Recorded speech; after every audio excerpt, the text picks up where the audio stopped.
this video is teaching the clicker to my puppies and dogs. So with the clicker, I love using this especially when I teach new behaviors or complex behaviors because the timing or consistency is a little bit more clear with the clicker necessarily than our verbal marker word. A verbal marker word, our pitch changes on a regular basis. We're human, we're not perfect, especially when we get excited. Our pitch will get higher pitched. So with the clicker, it's a little bit more of a clear or unique sound that lets them know in the moment they did exactly what I wanted them to do. So when I first start this, I want to pair it with food. So basically I will click, food, click, food, click, food. Now with the clicker, I have a couple different ways of teaching it. I can teach it as a continuation marker or I can teach it as a termination marker. A termination marker, when I click, this now means that the dog can break the command and come and get the food. So I want, when I click, the dog springs out of behavior to come and get the reward, whether it's a toy or it's food. With a continuation marker, I want the dog to maintain behavior while I come back to reward. So it bridges the gap between doing distance, they do what I want, click, now I come in and reward you in place. So some of how I teach the clicker may vary a little bit with how I'm going to teach it. And you can do either, it doesn't really matter. The dogs will be able to figure it out and pick it up as you start to transition, whether it's all, continuation or a termination marker.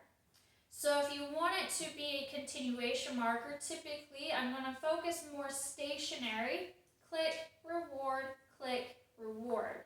If it's also going to be a termination marker, and you can still do this with a continuation marker, I'm going to add more motion. I'm going to have the dog go away, click, and have him come back for the reward.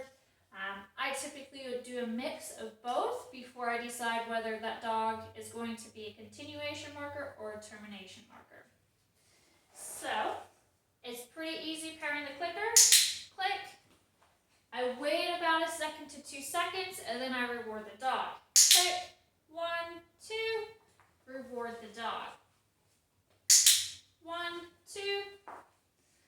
Oh yeah. I like to add motion. I want the dog just to be stationary, so.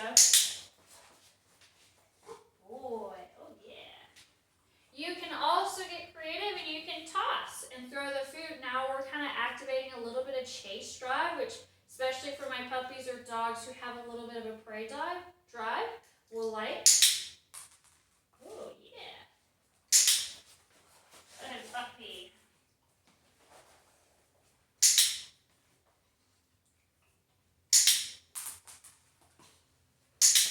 Oh, good boy.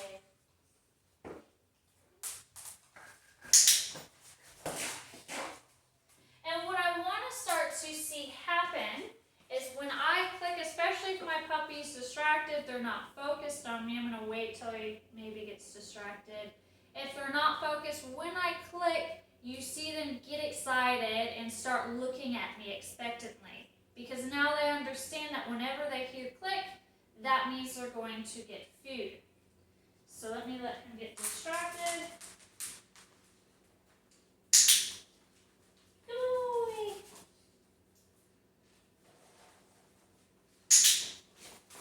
Good boy. Now I added a little bit of motion just to help him out. The clicker is still fairly new that if I click, he might not necessarily come off of the food away from me.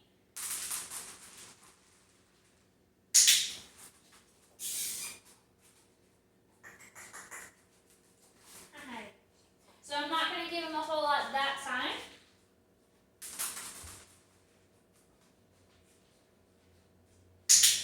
Good boy, good boy. So that's what I want to start to see is coming off of the distraction on the click without as much help from me.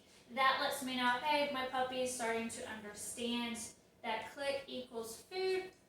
Usually I reward more with me than I do away from me. So if I click and reward away, it's usually only 1 piece of kibble. If I click and reward from me, I will give him a small handful or 4 to 10 pieces at a time.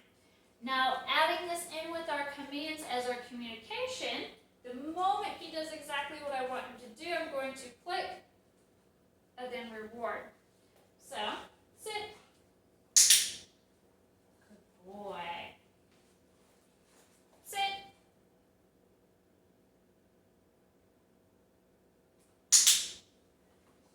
Boy. Sit.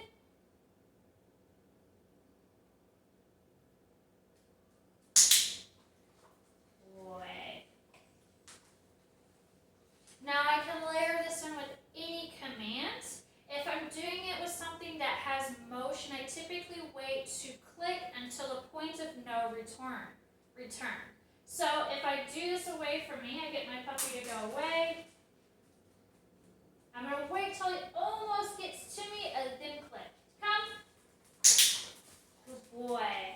I want to wait until we hit that point where I know he's not going to turn and go a different direction.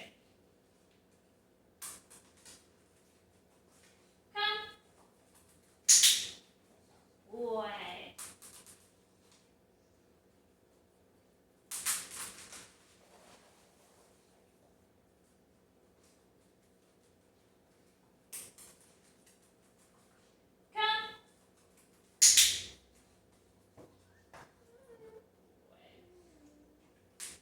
So here's just a little bit shaping and teaching. If it's a command that your puppy doesn't know, then I'm going to wait till they do the behavior. And for this, down is a new command for him.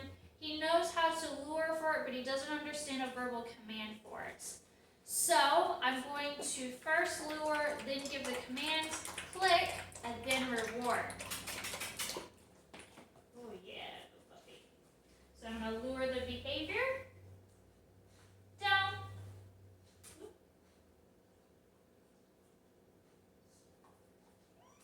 Down. Boy. I'm going to lure the behavior since down is a new command. Down. And then now reward. Boy. As my puppy starts to understand, I can start adding a verbal command before I lure. Down. I'm going to lure. And then reward. Boy. So again, this is the steps I use when I first start teaching the clicker, and a couple of different ways of using that clicker. If I'm using it as a continuation marker, when I start teaching stays, this is when you're going to see the difference. So if I tell him stay, I move away, click at the farthest point, come back, and reward. If it's a termination marker, I tell him stay, and I want him to break, then I will encourage him breaking and coming to the reward. So, different ways that you can teach the clicker. You get to decide how you want to teach that clicker, and you can even get creative. You can do one click as a keep going, and 2 clicks is a termination marker. There's all kinds of ways that you can train with the clicker. I have 2 different marker words verbally for my commands. For a positive marker word, I have yes as my termination marker and good as my continuation marker. So, thanks for watching.